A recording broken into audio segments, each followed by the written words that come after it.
today's lesson is on adding and subtracting mixed numbers. So we have the same denominator.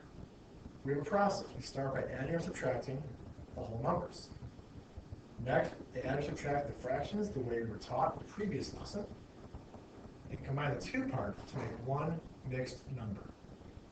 And as always, simplified if possible. Every fraction answer must be in lowest terms. So we're going to do here, we have 7 1/3 plus 11 1/3. We're going to add, that didn't work out. We're going to add the whole numbers together. And then we're going to add fraction parts together. So 7 plus 11 gave us 18. 1/3 plus 1/3 gives us 2/3. And combine it to make one big number. 18 and 2/3. Pause the video and try on your own. You can. I'm going to go ahead and do this. 6 and 7/9 minus 4 and 1/9. So the same process. Subtract whole numbers. 6 minus 4 equals 2. Subtract the fractions. 7/9 minus 1/9 equals 6/9, which can simplify to 2/3. Put it all together. Final answer of 2 and 2/3.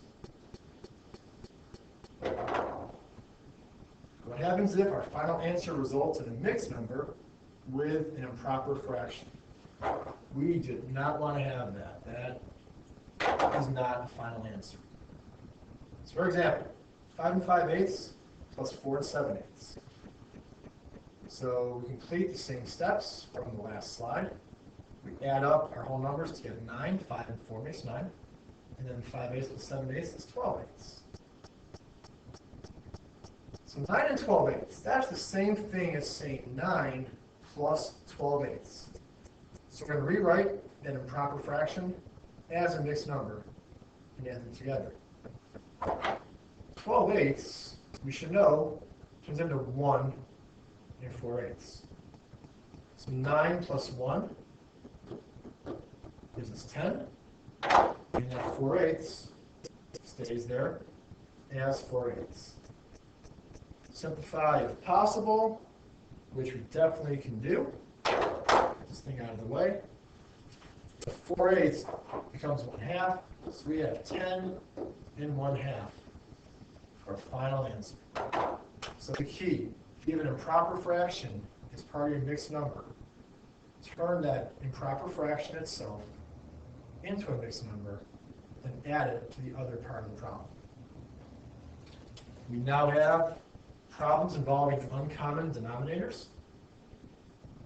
Like we learned last night, we write the fractions using common denominators of the given fractions and complete the steps that we've gone through so far. So 4 and 5/6 plus 3 and 3/4. We have a common denominator of 12. So 5/6 becomes 10/12. 3/4 becomes 9/12. And our whole numbers, we had 7, and our fraction parts, we had 19 over 12. We are going to turn that 19/12 into a mixed number. 19/12 becomes 1 and 7/12. We add this together to get 8 and 7/12.